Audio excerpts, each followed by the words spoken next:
आज हम श्रीमद् भागवत गीता के 16वें अध्याय का महात्म्य करने से पहले 15वें अध्याय के महात्म्य के बारे में थोड़ा देखें तो क्या है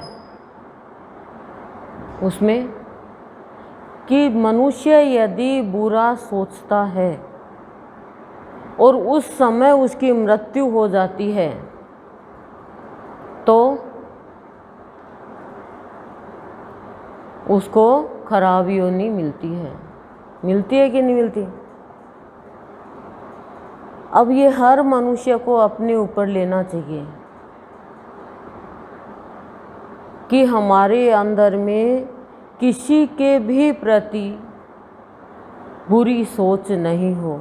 उसी समय यदि मृत्यु हो गई तो मुश्किल पड़ जाएगी।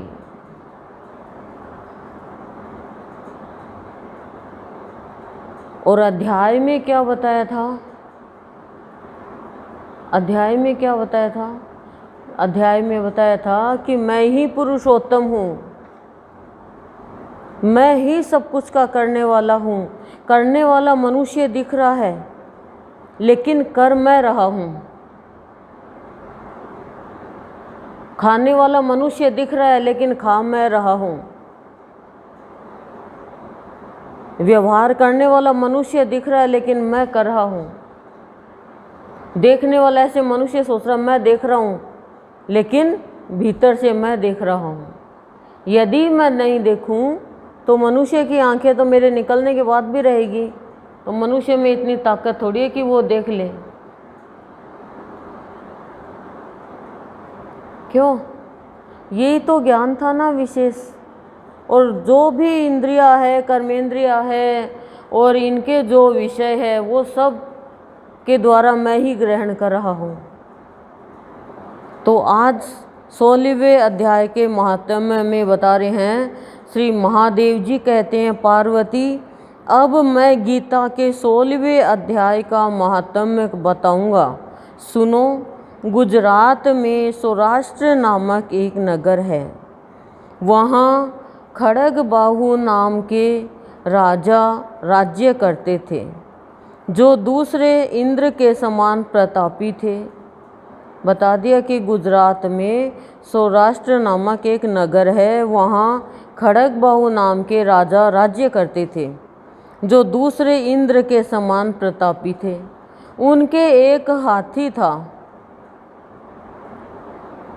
जो मद बहाया करता और सदा मद से उन्मत्त रहता था। उस हाथी का नाम अरिमर्दन था। एक दिन रात में वह हठात सांकलों और लोहे के खंभों को तोड़ फोड़ कर बाहर निकला। देखो, आप लोगों ने ध्यान दिया या नहीं दिया वो तो मुझे नहीं पता, लेकिन ध्यान जाना चाहिए कि हम कई बार ये बोल देते हैं कि मैंने इसका क्या बिगाड़ा है, ये मेरे साथ इतना खराब व्यवहार क्यों कर रहा है। कई बार कहते हैं ना हम और मेरा इसका लेना देना ही नहीं, ये क्यों मेरे बीच में आ रही है, लड़ाई हमारी आ रही है, बीच में क्यों आ रही है। कई बार कह देते हम, जान पहचान नहीं, हम कह भी देंगे अरे तेरा मेरा क्या है, तू क्यों बीच में आ रहा है। कई बार बोल देते हैं, परिवार में भी, पड़ोस में भी। पर आपने गीता जी ये पढ़ी है, सुनी है, इसमें देख लो, वो कह रही है पापिनी स्त्री कि बाघ मैंने तेरा क्या बिगाड़ा है, तू मेरे को क्यों नख से खा रहा है। लेकिन पिछला जन्म का प्रारब्ध था। अश्व देखो कहाँ पहुँच गया, सेनापति था ना उसका, और कहाँ पहुँच गया वो। तो प्रारब्ध है, वो जिसके साथ जो प्रारब्ध है वो वहीं पहुँचा देता। और यही दिखाया कि पिछले जन्म में तू पत्नी थी, ये पति था, कहाँ एक देश से दूसरे देश में आके मिल जाते हैं और वो बदला चुका लेते हैं।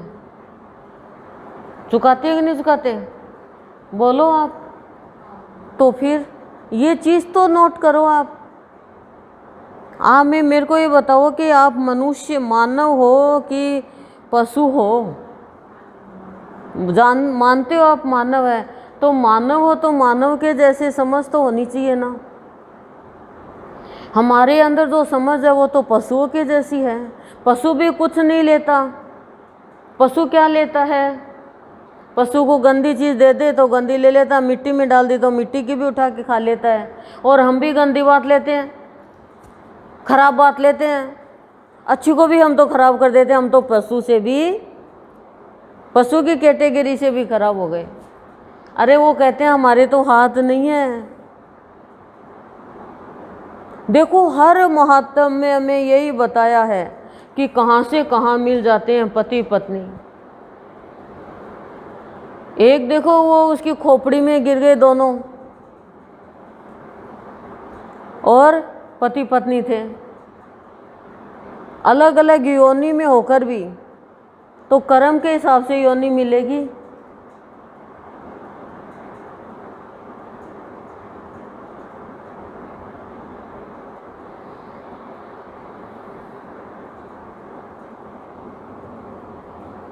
तो इसलिए किसी को उलाहना देना बंद करो कि ये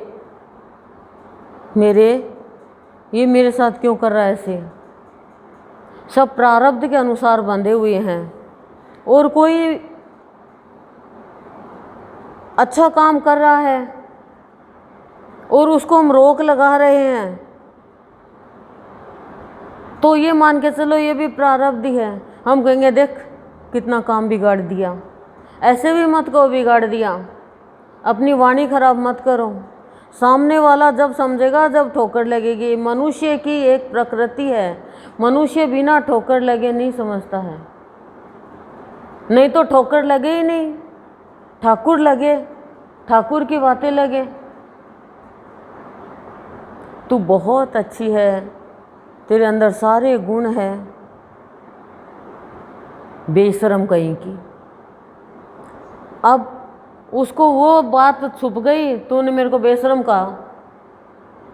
बेशरम क्यों कहा तूने मेरे को?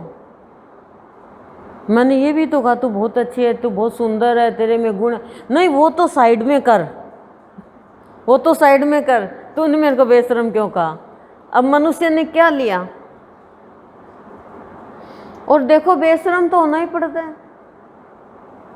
बेशरम नहीं होगे तो जन्म देने वाले माता पिता के सामने सज धज के कैसे तुम एक पति का वरण कर सकते हो? बाकी तो ठीक है, कैसे तुम सबके सामने कमरा बंद कर सकते हो पति के साथ में? कैसे कर सकते हो? क्या ये बेशर्मी का नहीं है काम? वो शर्म का है या बेशर्मी का है? बना हुआ है, ये तो प्रकृति ने बनाया है। और फिर क्यों हमें इतना गर्भ व अवस्था में घूमते हैं फिरते हैं, सबके सामने कहते हैं ये ला के दो, ये ला के दो। सोचो आप, मैंने कल क्या बताया कि यदि बच्चा चाची बोले, मामी बोले, वो बोले तो पहले माँ बाप को शर्म आती। वो बोल नहीं सकते, नहीं बेटा मेरे को तू चाची मत बोल, मेरे को तू मामी मत बोल। वो शर्म, अपने बच्चों को खिलाते हुए भी शर्म करते, पत्नी से बात करते हुए भी शर्म करते, रोटी खाते हुए भी शर्म करते।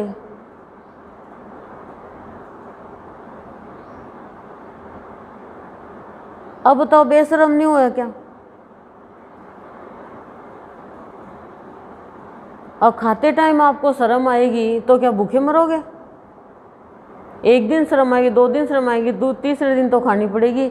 अब लड़की ससुराल गई है, वो शर्म के मारे नहीं खाएगी तो उसकी क्या हालत होगी? आप ही बताओ क्या हालत होगी? चुपके खानी पड़ेगी, चोरी से खानी पड़ेगी। पेट तो देखो भरना पड़ेगा। नहीं वो अपने पति को कहेगी जी मैंने कमरे में लेकर दो, मन शर्म आओ सबके सामने खाता, खाना तो पड़ेगा। तो भक्ति तो देखो करनी ही पड़ेगी, नहीं तो मुक्ति तो नहीं मिलेगी। और सत्संग की जरूरत क्यों है? सत्संग की आवश्यकता क्यों है? गुरु की जरूरत, गुरु की आवश्यकता क्यों है? क्योंकि गुरु के पास आने पर, गुरु की शरण ग्रहण करने पर सबसे पहले तो गुरु क्या कहते हैं हमें कि तुम अव्यभिचारिणी भक्ति करो।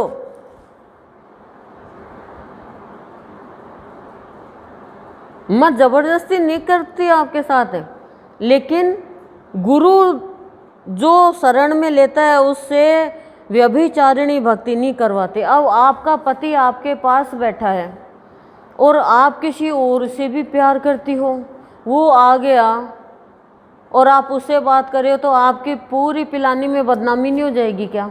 और आपका पति आपको रखेगा क्या? बताओ मेरे को, रखेगा क्या? रख भी लेगा तो क्या करेगा वो?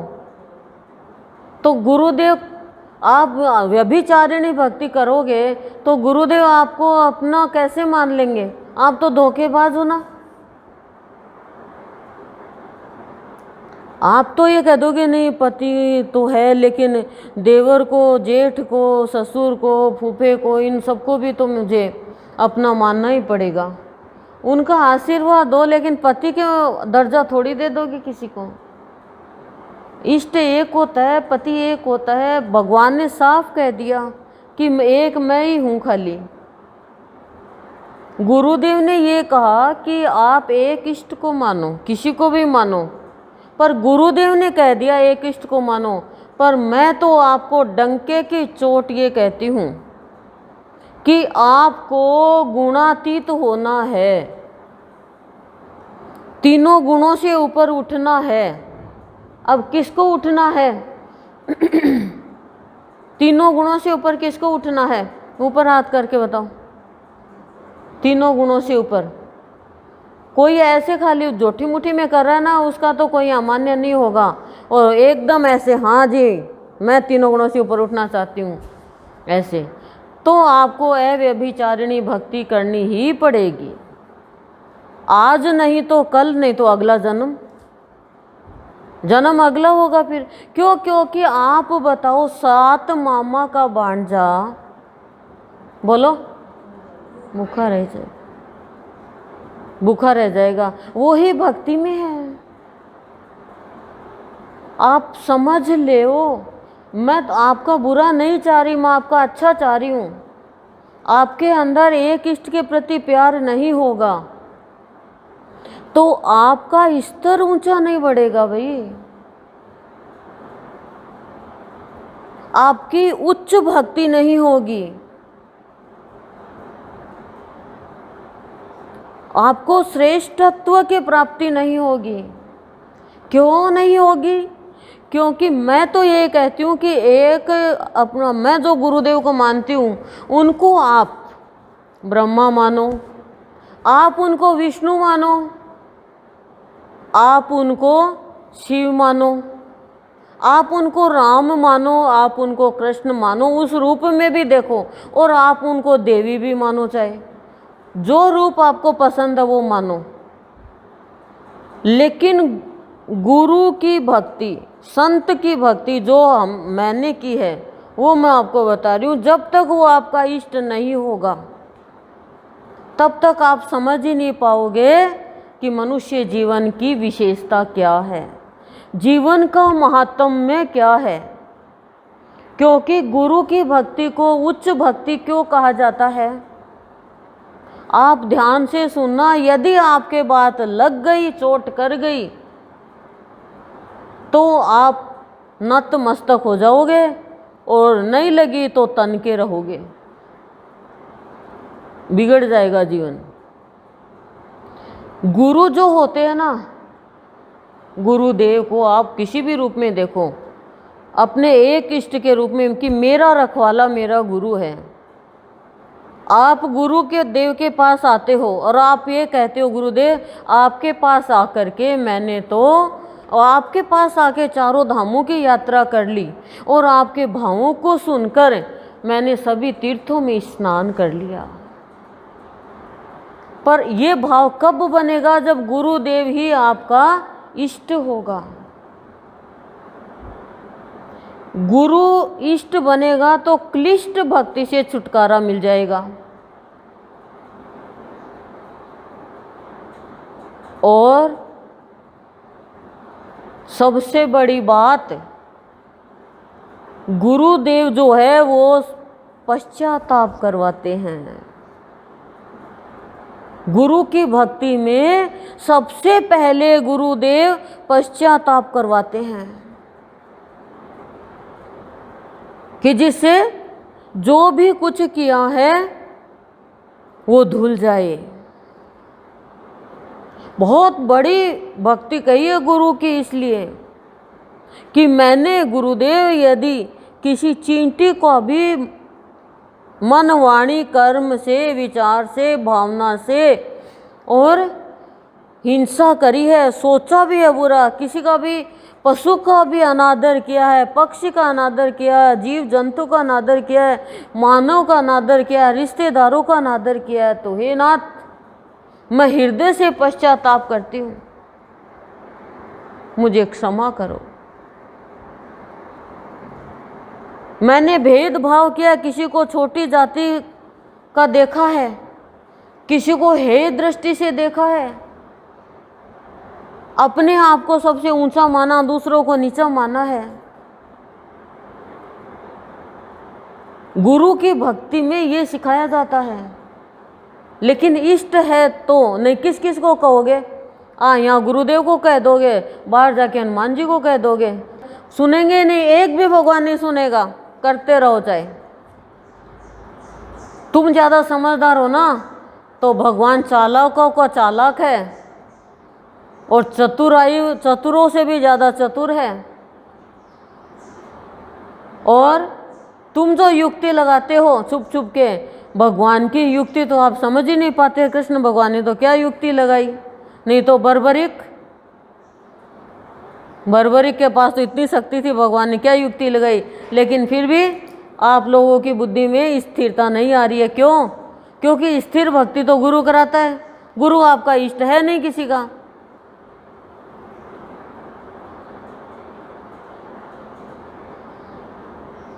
और जब पश्चाताप हो जाता है फिर वो प्रायश्चित करता है। प्रायश्चित करता है कि मैंने कोई भी कर्म ऐसा किया है, सोचा भी है, गलती से भी मैंने गलती करी है, भूल से भी मैंने भूल करी है, तो हे प्रभु मुझे तो नरक में भी जगह नहीं मिलेगी। इसलिए गुरु की भक्ति को बहुत हाई लेवल की भक्ति कहते हैं। फिर उसको कोई उसका बिगाड़ नहीं सकता। समय भी नतमस्तक हो जाता है उसके आगे।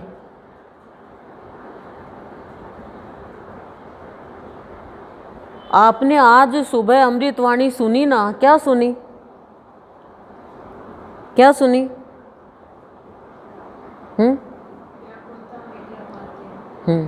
कूल किनारा भी नहीं। अब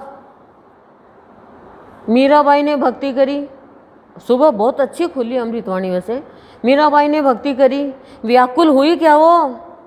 जहर पिलाया, सांप भेजा, फूलों की माला बोल करके, कितना उसको कलंकित किया, कितनी उसको साथ मानसिक प्रताड़ना दी, उसको गाली गलौज किया परिवार वालों ने, कितना प्रहलाद को दिया। लेकिन क्या वो व्याकुल हुई? क्या वो घबराई? यदि वो घबराते तो उनको कूल किनारा, उसको परमात्मा मिलता क्या?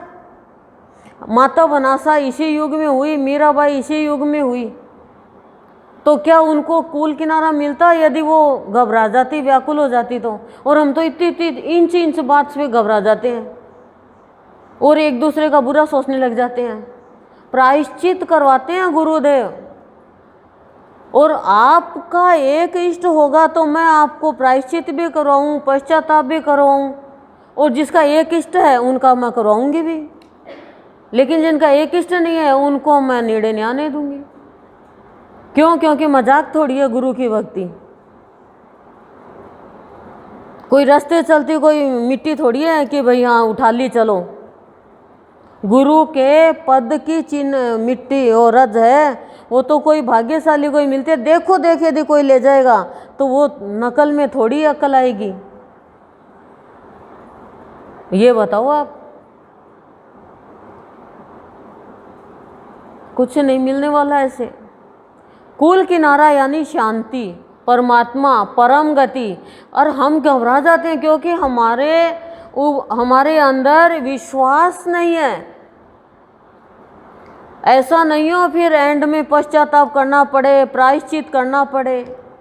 माँ सीता ने अनुमान लगा लिया लोगों के कहने से कि अश्वमेध यज्ञ करेंगे श्री राम, तो दूसरी शादी करने के लिए तैयार है। लोगों ने कह दिया कि काशी नरेश की बेटी बहुत सुंदर है, वो है, ऐसा है, दूसरी शादी करनी पड़ेगी, नहीं तो यज्ञ कैसे होगा। अब वहाँ के आश्रम वाले लोगों ने माँ सीता को कह दिया कि अयोध्या के और राजा श्री राम दूसरी शादी करेंगे क्योंकि अश्वमेध यज्ञ में पत्नी की जरूरत होगी। अब सीता ने सत्य बात मान ली, वो कि सत्य है। सीता ने अनुमान लगा लिया कि स्वामी ने तो कहा था कि मैं एक पत्नी व्रत निभाऊंगा, लेकिन जब सत्य बात का पता चला कि सोने की सीता बना रही है, तब उन्होंने अपने गुरु को कहा कि मैं क्या करूँगा, मुझे तो बहुत पाप लग गया, मैंने मेरे पति के ऊपर झूठा अनुमान लगा लिया, पाप हो गया। तब प्रायश्चित करवा रहे हैं, पश्चाताप वो कर रही है, प्रायश्चित गुरु करवा रहे हैं, पूजा चल रही है।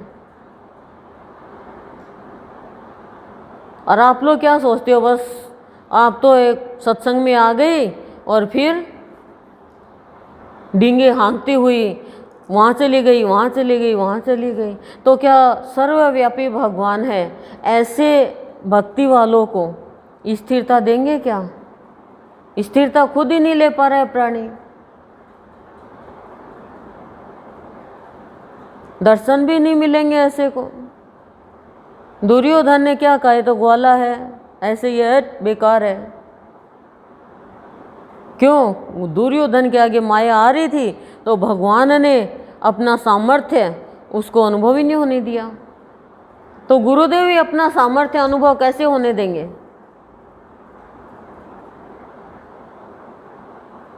अब गुरुदेव का सामर्थ्य का अनुभव यानी शक्ति का अनुभव उसी को होगा ना जिसका इष्ट गुरुदेव है।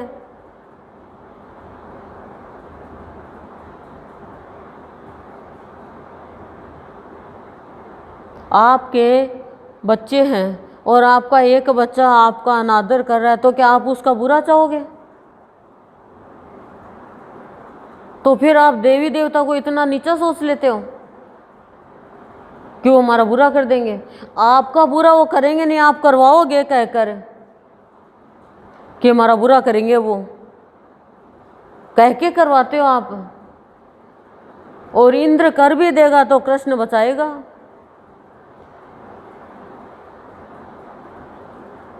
लेकिन कोई देवी देवता की भक्ति में आपको पश्चाताप नहीं करवाएंगे और प्रायश्चित नहीं करवाएंगे। गुरु की भक्ति में ये दो चीज़ अनमोल होती है, पश्चाताप और प्रायश्चित हमारे गुरुदेव करवाते हैं। एक इतनी सी भी गलती तो तुरंत करवा देते हैं ताकि पाप बढ़े नहीं, शुद्ध हो जाए, निर्मल हो जाए।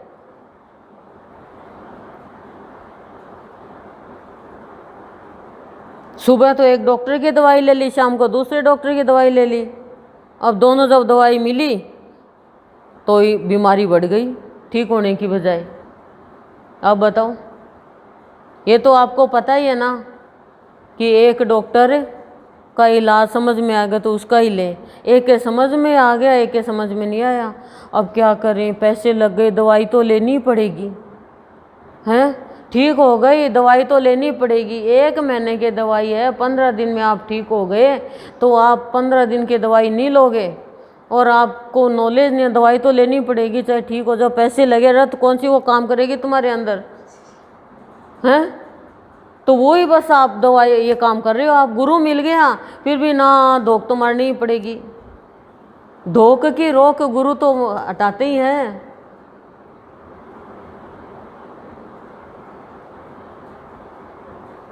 सभी हम गृहस्थी में मानते हैं, करते हैं, लेकिन गुरु के मिलने के बाद में तो इतना जीवन मिलता है, अच्छा बनता है कि बार बार निकलता वाह वाह वाह, ऐसे निकलता है बार बार में। कितनी गजब की व्याकुलता यदि रहेगी तो कुल किनारा कैसे। थोड़ी थोड़ी बात पे तुम डर जाओगे, घबरा जाओगे, टपकले का सा डर लगेगा। तुम तो मनुष्य से डरते हो, थोड़े थोड़े दुख कष्ट से डरते हो। तो दुख कष्ट आने का कारण तो मनुष्य खुद ही है ना। दुर्योधन के ऊपर दुख कष्ट आया तो खुद के उसके कारण आया। कुंती के आया तो भगवान ने बचाया उसको। घबराए थोड़ी पर पांडव, क्योंकि भगवान साथ में थे। तो कुल किनारा चाहिए, यानी ईश्वर चाहिए, परमात्मा चाहिए, शांति चाहिए, परम मुक्ति चाहिए। तो एक की भक्ति करके घबराओ मत। कोई आपको शारीरिक पीड़ा भी देगा, मानसिक पीड़ा भी देगा, और अपने ही देंगे। माता बनासों को किसने सताया? अपनों नहीं सताया। अपने कौन है मेरे को ये बताओ पहले आप। हम सुनते आए अपने हैं भाई, अपनों का तो साथ देना ही पड़ता है, खून का रिश्ता है, अपना ही है ये तो।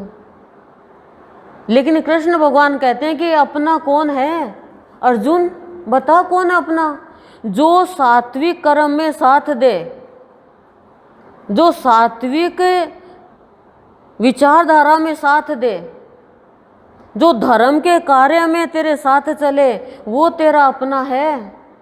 और जो तेरे इन काम में रोक लगाए, वो अपना भी पराया है, पराया है, पराया है। साफ कह दिया। अब आप समझो तो आपकी मर्जी। अपने हैं क्या वो? आप कहते हो अपने हैं, आपकी मूड बुद्धि है इसलिए कहते हो।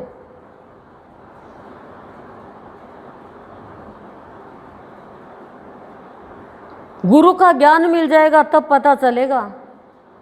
मूड भी गूढ़ बातें करने लग जाता है जब गुरु तत्व को ग्रहण कर लेता है, और नहीं उन अपनों में पड़े रहो और कौओं के जैसे, पशुओं के जैसे जीवन जीते रहो, उनके ठोकर खाते रहो। श्रेष्ठ जीवन जीने वाला अपने पराये का जान लेता है कि मेरा अपना है। कैसे है तू मेरा अपना? मैं जो कर रही हूँ उसमें तू मुझे साथ नहीं दे रहा, मेरा विरोध कर रहा है, मेरे रोक लगा रहा, तू मेरा अपना है ही नहीं, तू तो दुश्मन है मेरा। पर आप एक इष्ट नहीं है आपका, तो आप ये बात कह नहीं सकते। कोई कुछ बिगाड़ थोड़ी सकता है आपका, आप खुद बिगाड़ते हो अपना। सामने वाले को पता मैं गलत हूँ, पर सामने वाले को कहते हो नहीं तू सही है, तो सामने वाला हावी हो जाता है। सामने वाला होशियार नहीं है, पर आपका डर उसको आपके ऊपर हावी कर देता है। और डर क्यों, कैसे जाएगा? डर एक इष्ट से जाएगा। गुरु के बिना कैसे पश्चाताप करना आएगा? आएगा ही नहीं।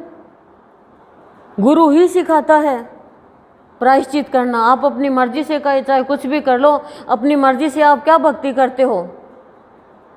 अपनी मर्जी से क्या भक्ति करते हो? बताऊं क्या? छोटे बच्चे रोटी बनाते हैं, किचन सेट ले आते हैं, चाय चाहिए, कॉफ़ी चाहिए, डोसा चाहिए, इडली चाहिए, वो देख दें डाल डाल के खा। अरे अच्छा, अरे झूठी मूठी का है, खा लो दादी, खा लो मम्मी, झूठी मूठी का है, ये लो। ये भक्ति है हमारी। गुड्डे गुड्डी का खेल शादी कराते हैं, खुद की भी कर लेते हैं, अरे झूठी मूठी की है। और क्या मिला उसमें? क्या मिला उसमें? क्या सच्ची का काम हुआ? सच्ची का खाना हुआ? ये कर रहे हैं हम खाली। आलीशान जीवन बनता है गुरु की भक्ति में। अलौकिक जिसे कहते हैं, अद्भुत जिसे कहते हैं, ऐसे ही थोड़ी होता है। आप लोगों को तो कोई कुछ कहे नहीं रहा, आप किसी को भी कुछ कह दो, ऐसे संभव नहीं है। और कई बार ऐसा संयोग बैठ जाता है कि जैसे आप लोगों को बोलने वाला या बोलने वाली समझा रही है कि आप लेट आते हो, आपको लेट नहीं आना चाहिए, और अचानक के दो आत्माएं या कोई आके बैठती है, और वो क्या सोचेगी कि ये संजोग ऐसा बैठता है कि वो सोचती है मेरे को सुना रही है ये हैं? और उसको तो पता भी नहीं कि चलकर आ भी रही है क्या कोई, वो बैठने वाले को कह रही है, ये संजोग होता है। अब क्या होता है संजोग, देखो जो लेट आई वो सोचती है कि मेरे को ही कहा है, वो पूरी रात सोती नहीं है, किसी को कह नहीं सकती, क्यों, कभी सत्संग नहीं छुड़ा ले। सत्संग छुड़ा कौन सकता है, कोई की ताकत नहीं है सत्संग छुड़ाने की, सत्संग में तो बहुत ताकत है। सत्संग आपके विकार छुटा देंगे, आपका कुसंग छुटा देंगे, आपके गलत संग छुड़ा देंगे, चुगली करनी छुड़ा देंगे, आपकी बुराई छुड़ा देगा सत्संग। सत्संग कोई छुड़ा ही नहीं सकता, सत्संग ये विकार छुड़ाते हैं। वो सत्संग है क्या जो बुराई नहीं छुड़ाए, वो सत्संग की इतनी ताकत होती है सत्संग में कि सत्संग को कोई छुड़ा नहीं सकता। सत्संग आपका जन्म मरण छुड़ा देगा।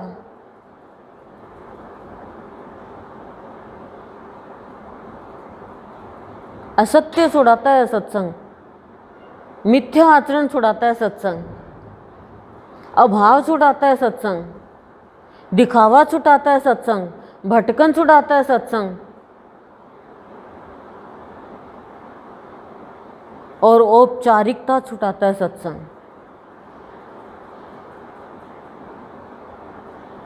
और ये आप लोगों को समझ इसलिए नहीं आ रही क्योंकि जब तक अव्यभिचारिणी भक्ति नहीं करोगे तब तक समझ में नहीं आएगी। क्यों? क्योंकि पहले चाय पी ली, फिर थोड़ी देर में आइसक्रीम वाला आ गया, ले आइसक्रीम लाए, आइसक्रीम खा ली, फिर थोड़ी देर में लस्सी बना ली तो वो लस्सी पी ली। अब तीनों की फाइट चल रही है अंदर, क्यों, तीनों का अलग अलग प्रकृति हो गई ना सारी। इसलिए गुरु की भक्ति जीवन का गुरूर हटाती है, समझी, और बुद्धि को स्थिर करती है।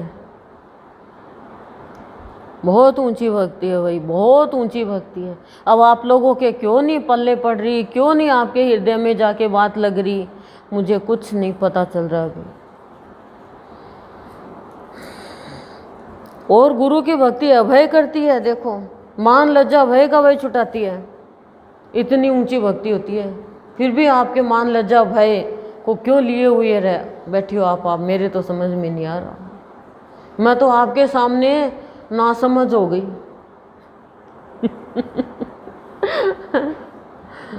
संजोग मतलब मेरे याद आ गया, मैं उस सदन में अमृतवाणी खोल दी और जो भी आए माथा टेके, जो भी आए माथा टेके। अब मैंने भाव में व्यक्त किया, मेरी तो वाणी बोलनी हुई और एक बहन का माथा टेकने हुआ और मेरी वाणी बोलनी कि माथा टेकने से क्या मिलेगा। वो तो नाराज हो गई, दुख हो गया, मैंने बहुत पश्चाताप किया, लेकिन वो तो प्रत्यक्ष ही हो गया। मैंने तो पश्चाताप कर लिया, पर उनका तो गंदा हो गया ना कि देख मेरे को कह रही है कि माथा टेकने से क्या मिलेगा। अहंकार झुकाना चाहिए। सत्संग चलता रहता है, हम आके माथा टेक देते हैं, बाहर से भी कोई आता तो बीच में से आता, सत्संग चल रहा है, तार जुड़ रहा, माथा टेकते। तो वो संजोग ऐसा बैठा, बल्कि मेरा तात्पर्य उनको कहना भी नहीं था, पर वो अचानक आके झुक गई, मेरा अचानक बोलना हुआ। ऐसे संजोग होता है, ये होता है संजोग। कई बार ऐसे संजोग बैठे हैं, पर उसमें क्या होगा, उसमें सामने वाले से पाप इकट्ठा हो जाएगा ना, क्यों, सामने वाला नाराज़ होगा, सामने वाला बदला लेने का भाव ले लेगा, सामने वाला गलत सोचेगा और पास वाले उसको और गंदा कर देंगे, उसके मन को। बोलने वाला तो पश्चाताप कर लेगा, क्योंकि भगवान को पता है इसके लिए तो बोल ही नहीं रही है, बोल ही नहीं रहा, और बोल भी रहे तो बात तो करेक्ट ही है। आप बैठ के भी प्रणाम करो ना, तो भी भगवान के पास पहुंच जाएगा।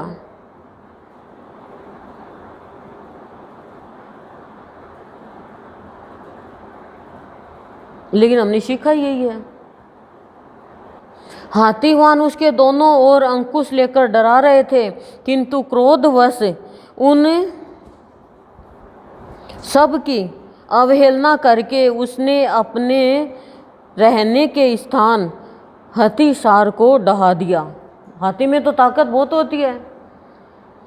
उस पर चारों ओर से भालों की मार पड़ रही थी, फिर भी हाथीवान ही डरे हुए थे।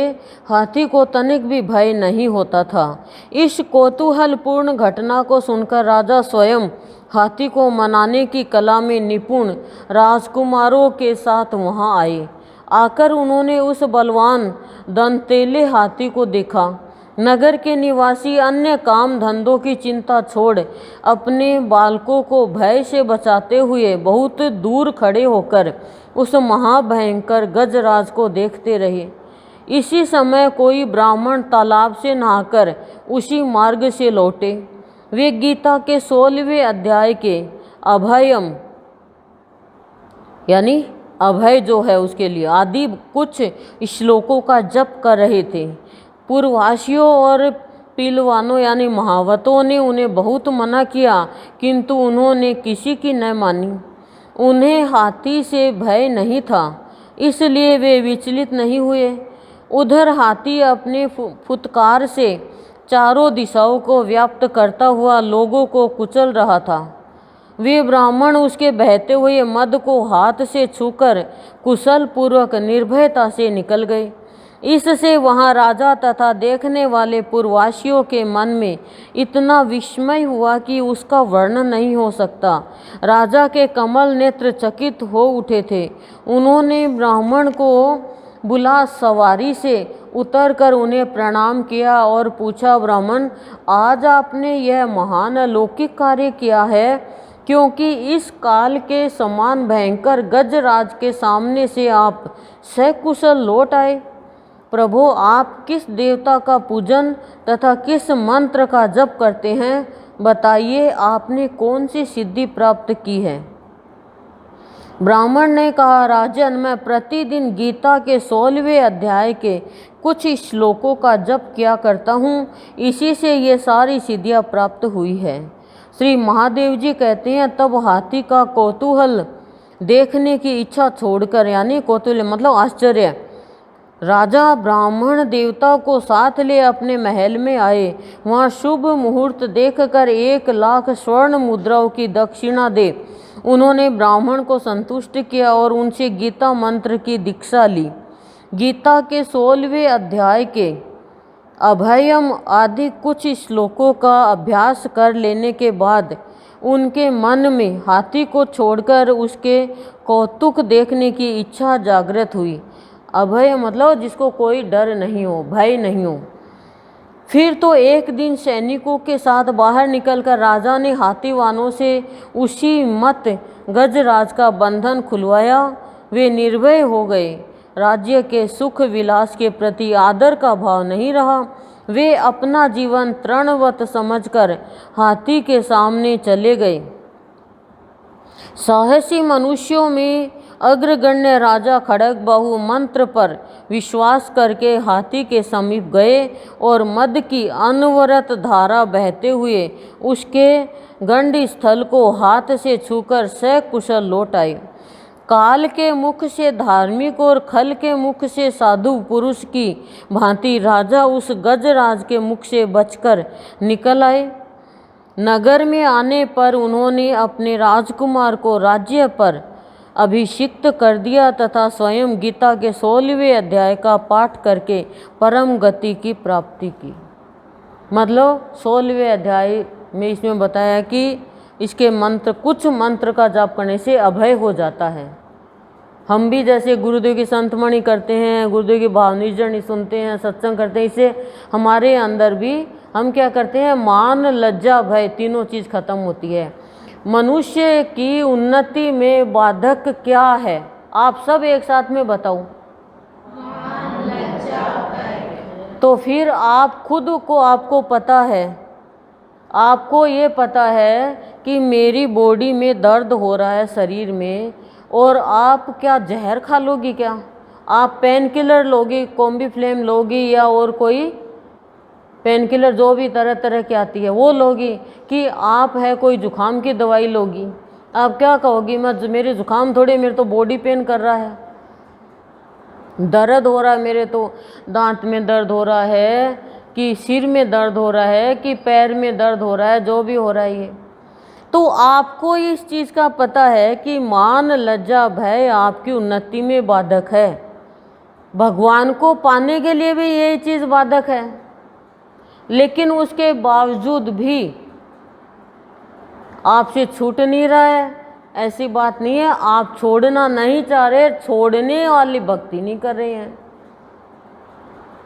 इसलिए आपकी उन्नति रुक गई, भगवान की प्राप्ति हो नहीं पा रही है। लोग क्या कहेंगे, मेरे को नहीं आया तो,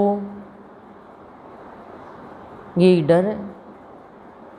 तो ये तीन चीज़ तो जब तक हटेगी नहीं, वो निर्भय नहीं होगा, निर्भय नहीं होगा तो प्राप्ति नहीं होगी कुछ भी। 16वां अध्याय चालू कर रहे हैं। उसके उपरांत श्री कृष्ण भगवान फिर बोले, हे अर्जुन, देवी संपदा जिन पुरुषों को प्राप्त है तथा जिनको आसुरी संपदा प्राप्त है, उनके लक्षण पृथक पृथक कहता हूँ। उनमें से सर्वथा भय का अभाव, अंतःकरण की अच्छी प्रकार से स्वच्छता, तत्व ज्ञान के लिए ध्यान योग में निरंतर दृढ़ स्थिति और सात्विक दान तथा इंद्रियों का दमन, भगवत पूजा और अग्निहोत्रादि उत्तम कर्मों का आचरण एवं वेद शास्त्रों के पठन पाठन पूर्वक भगवान के नाम और गुणों का कीर्तन तथा स्वधर्म पालन के लिए कष्ट सहन करना एवं शरीर और इंद्रियों के सहित अंतःकरण की सरलता तथा मन, वाणी और शरीर से किसी प्रकार भी किसी को कष्ट न देना तथा यथार्थ और प्रिय भाषण, अपना अपकार करने वाले पर भी क्रोध का न होना, कर्मों में कर्तापन के अभिमान का त्याग एवं अंतःकरण की उपरामता यानी चित्त की चंचलता का अभाव और किसी की भी निंदादि न करना तथा सब भूत प्राणियों में हेतु रहित दया, इंद्रियों का विषयों के साथ संयोग होने पर भी आसक्ति का न होना और कोमलता तथा लोक और शास्त्र से विरुद्ध आचरण में लज्जा और व्यर्थ चेष्टाओं का अभाव तथा तेज, क्षमा, धैर्य और बाहर भीतर की शुद्धि एवं किसी में भी शत्रु भाव का न होना और अपने में पूज्यता के अभिमान का अभाव, यह सब तो हे अर्जुन देवी संपदा को प्राप्त हुए पुरुष के लक्षण है। समझ गए? देवी संपदा दोनों ही है, देवी भी है और आसुरी भी है। पर पहले देवी संपदा का गुण बताए कि जिसके अंदर देवी संपदा यानी देवी के गुण है, धन है, ऐश्वर्य है, वो प्राणी कैसा है। अब मैं फिर से आपको समझाऊंगी, आप ध्यान से सुनना। देवी संपदा जिन पुरुषों को प्राप्त है तथा जिनको आसुरी संपदा प्राप्त है, उनके लक्षण पृथक पृथक कहता हूँ। कृष्ण भगवान कह रहे हैं कि मैं अलग अलग बता रहा हूँ। अब कंपेयर, तुलना आपको करनी है कि आपके अंदर देवी संपदा है या आसुरी संपदा है। मैं सबसे पूछूंगी फिर कि मिलती जुलती है क्या, तो कभी तो देवी बन जाओगे, कभी आसुरी बन जाओगे। बताओ। तो आप ध्यान से सुनना, एक बात भी इधर उधर नहीं जानी चाहिए। चाहे कॉपी लेके नोट कर लेना कि मेरे अंदर ये आसुरी संपदा है, मेरे अंदर ये देवी संपदा है। ध्यान रखना, ठीक है। देवी संपदा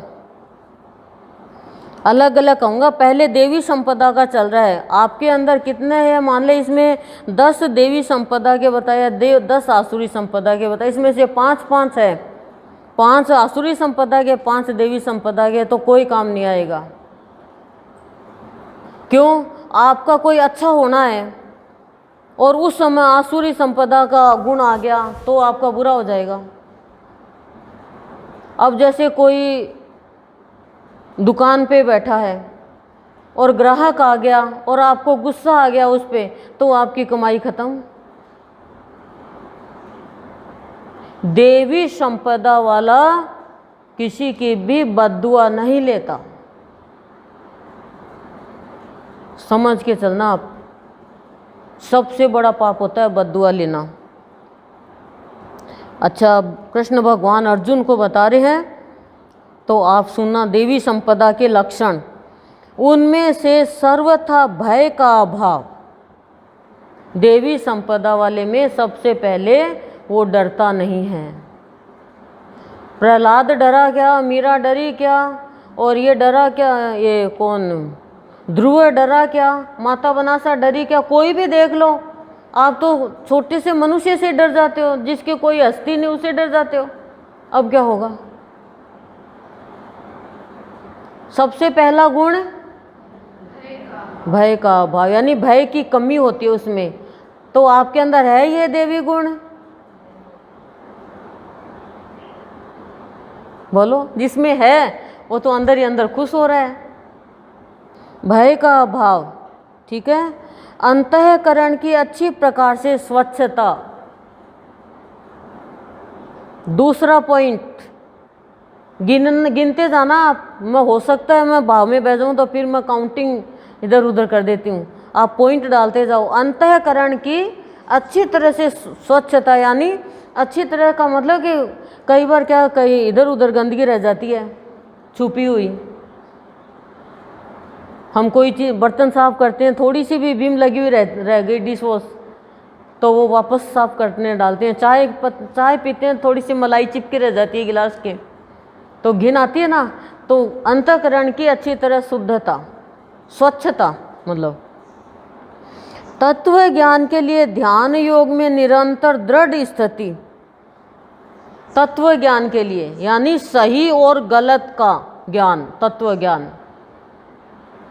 हम तो अंधे हुए रहते हैं, पर मैं बीच में नहीं बोलूँगी, आप पहले समझ, मैं थोड़ा सा समझा देती हूँ बस। तीसरा पॉइंट है ये, तत्व ज्ञान के लिए ध्यान योग में निरंतर दृढ़ स्थिति। कि ध्यान योग करे तत्व ज्ञान के लिए, फिर चाहे दृढ़ स्थिति का मतलब चाहे कैसा भी समय आए, पहले आपके वो ध्यान का जो समय है उसमें आपकी दृढ़ता होनी चाहिए। और जितने भी भक्त हुए उनकी दृढ़ता को किसी ने भी तोड़ा नहीं है। तोड़ने की कोशिश करी है पर तोड़े नहीं है। हम तो क्या कहते हैं, व्रत तोड़ देते हैं कि शौक चल रहा है, शादी का टाइम है, व्रत तोड़ दो, फिर तोड़ दिया, अब अगली बार करने की क्या जरूरत है? क्या पता हम तो क्या क्या तोड़ देते हैं, दिल तोड़ देते हैं, खुद का तोड़ लेते हैं। तो हमारी दृढ़ स्थिति थोड़ी है। संत मणि कल 2 प्रवचन कर लेंगे, बोलो, तो हमारी तो दृढ़ नहीं है ना ध्यान लगाने के लिए।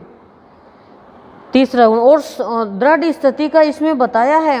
परमात्मा के स्वरूप को तत्व से जानने के लिए सच्चिदानंद घन परमात्मा के स्वरूप में एक ही भाव से ध्यान की निरंतर गाढ़ स्थिति का ही नाम ज्ञान योग व्यवस्थित स्थिति समझना है। ज्ञान का योग इसी में होगा जब दृढ़ स्थिति होगी, ज्ञान से योग तभी होगा।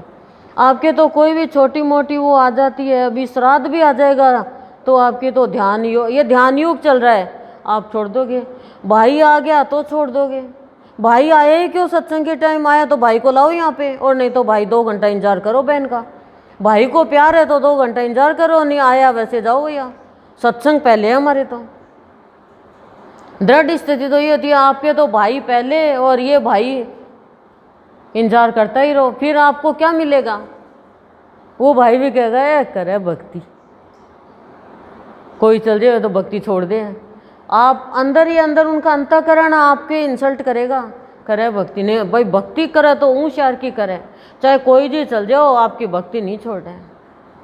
तब होगी ये बात। तो तुम्हारे तो सप्ताह चल रही है, तो तुम्हारे तो कुछ और चल रहा है, तो फिर चलो पंख लग गए बस के, गाड़ी के, ऐसा है।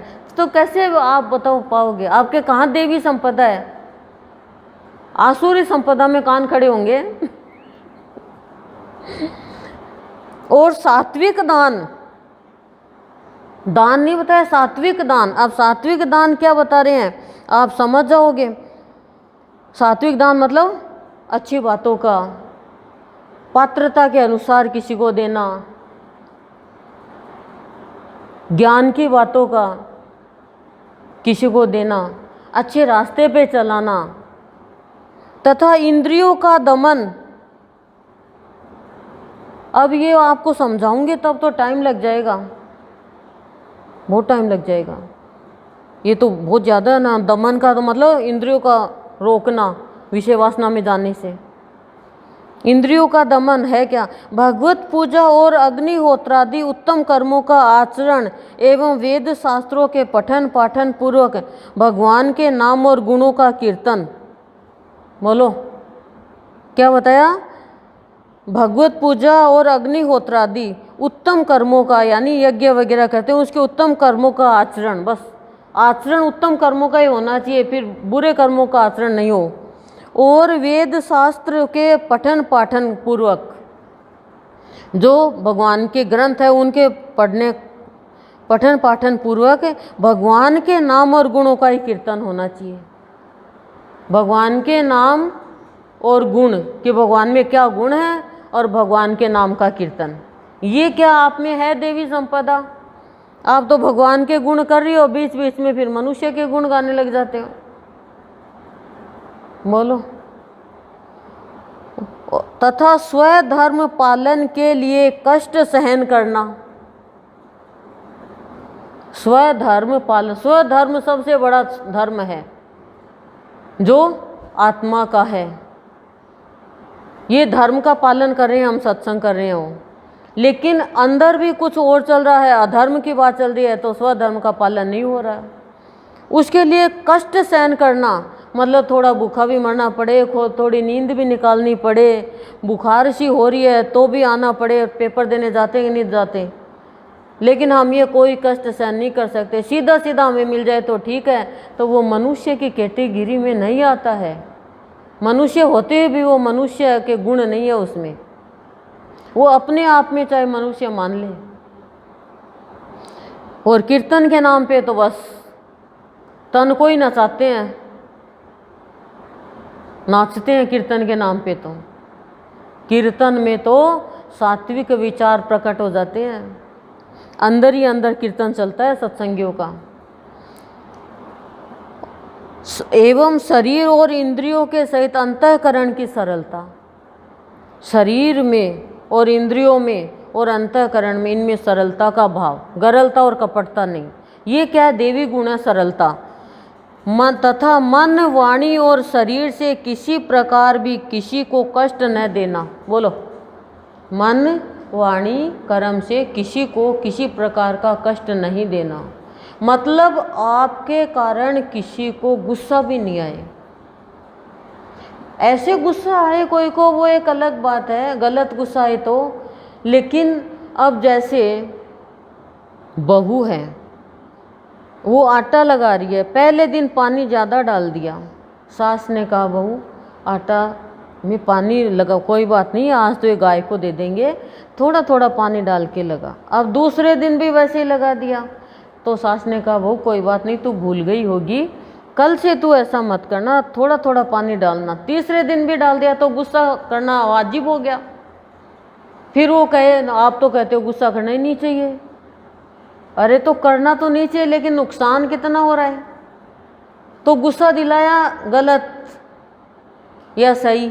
सही गुस्सा दिलाया, और सही गुस्सा था वो।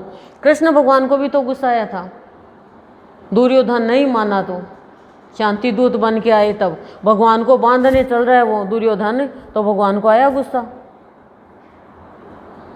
तो मन वाणी और शरीर से किसी प्रकार भी किसी को भी कष्ट नहीं देना। हो सके वहाँ आप कोशिश आपकी ये रहे कष्ट नहीं दें, बाकी अनजाने में हो जाए तो गुरु की भक्ति में इसका इलाज है। अनजाने में, जाने अनजाने में भी कोई पाप हुआ तो उसका फल आपको मिलेगा ज़रूर, लेकिन उसके फल का त्याग कैसे होगा वो गुरुदेव बता देते हैं, यदि गुरुदेव इष्ट है तो। तथा यथार्थ और प्रिय भाषण। यथार्थ और प्रिय भाषण ये बहुत बड़ी चीज़ है। वास्तविक जो हमने जाना वो हम बताएं। किताब से पढ़ के तो हम सब भी बता ही देते हैं, हम कथावाचक बन ही जाते हैं। और प्रिय भाषण, प्रिय भाषण क्या? परमात्मा का, किसी को सुधारने का, समझाने का, भटकन से छुटाने का, गिरे हुए को उठाने का, अंधे को आंख देने का, ज्ञान दूर करने का, ये प्रिय भाषण होता है। और भाषण तो देने लग जाती हो आप, और वो भाषण में आप तो भीषण बन जाती हो। हम ये बताओ, प्रिय भाषण कि अच्छा लगे। अपना अपकार करने वाले पर भी क्रोध न होना है ये देवी संपदा, कि हमारा किसी ने अनादर किया और हम उसके ऊपर गुस्सा नहीं हो। है तुलना करते जाना। कर्मों में कर्तापन के अभिमान का त्याग।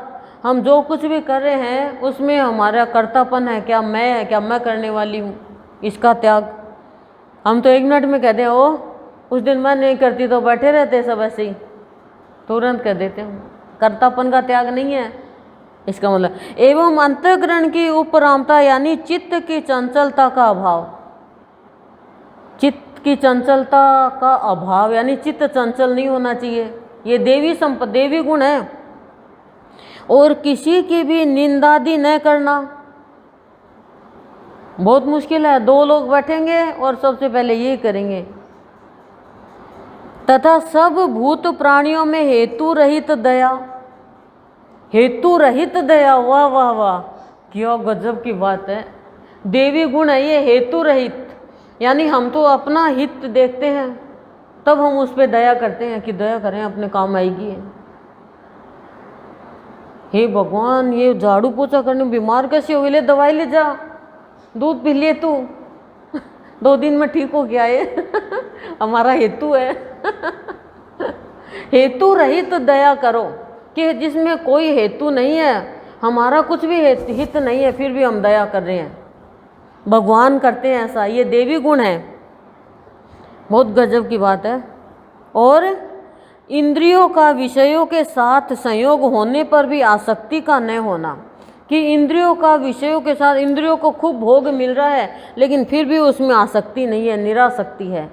जैसे धृतराष्ट्र को आसक्ति हो गई तो वो आसुरी गुण में चला गया, ये देवी गुण ये है। और कोमलता, कठोरता नहीं, कोमलता की वाणी बहुत ही मीठी होती है, मधुर होती है, यानी मृदुता का भाव सबके साथ। और हम तो 1 मिनट में फटकार मार देते हैं। फटकार मारो, चाहे फटकार तो भगवान भी मार देते हैं कई बार, लेकिन उसमें भी उसका हित होना चाहिए। तथा लोक और शास्त्र से विरुद्ध आचरण में लज्जा। लोक और शास्त्र के विरुद्ध जो भी आचरण करते हैं उसमें क्या आपको लज्जा आती है? लज्जा आती है तो देवी गुण है। ओह होगा शास्त्रों में, हम तो हमारी हिसाब से चलेंगे तो हो गया ना, आसुरी गुण आ गया। तो लोक यानी ये लोक और शास्त्र से विरुद्ध यानी उनसे उल्टा चलने के में आपके वो लज्जा आनी चाहिए। और व्यर्थ चेष्टाओं का अभाव, निरर्थक कोई भी आप चेष्टा यानी कोशिश कर रहे हो उनका अभाव। क्यों अपन क्यों बिना मतलब में चेष्टा करें बुरा करने की। व्यर्थ की चेष्टा करी थी कंस ने, सफल नहीं हुआ। ये बताऊं तो लज्जा, अब जैसे लोक और शास्त्र के विरुद्ध लज्जा, अब सत्संग में बताई जाती है उसके विरुद्ध आप आचरण कर रहे हो, क्या आपको लज्जा आती है? उसमें नहीं, उसमें लज्जा नहीं आती। और सत्संग में बताई गई बातों के अनुसार जीवन चलाने में लज्जा आती है कि कोई क्या कह देगा। अमृतवाणी सुनते हो तो एक एक को बतानी चाहिए घर में अमृतवाणी की, आज ये अमृतवाणी थी, अगले के तो कान में गई ना। ये कान है, ये है, सही बताओ तो यदि भगवान की बात नहीं सुन रहे तो चूहे के बिल है या सांप का बिल है। ये गुफा है, ये बॉम्बी, इसमें जा रही है जहरीली बातें। जहरीली बात जाके क्या करेगी? जहर घोल देगी, फिर दिमाग में जाएगी और फिर दिमाग से मुंह में आएगी और फिर जहर सब जगह घोल देगी। और अमृत की बात जाएगी तो फिर अमृत ही अमृत घोल देगी। लज्जा और व्यर्थ चेष्टाओं का अभाव तथा तेज, क्षमा, धैर्य और बाहर भीतर की शुद्धि। अब तेज किसको बताया है? मैंने आपको बताया ना कि यथार्थ और प्रिय भाषण, इसमें बताया है अंतःकरण और इंद्रियों के द्वारा जैसा निश्चय किया वैसा का वैसा ही प्रिय शब्दों में कहने का नाम सत्य भाषण है। तेज बताया है श्रेष्ठ पुरुषों की उस शक्ति का नाम तेज है।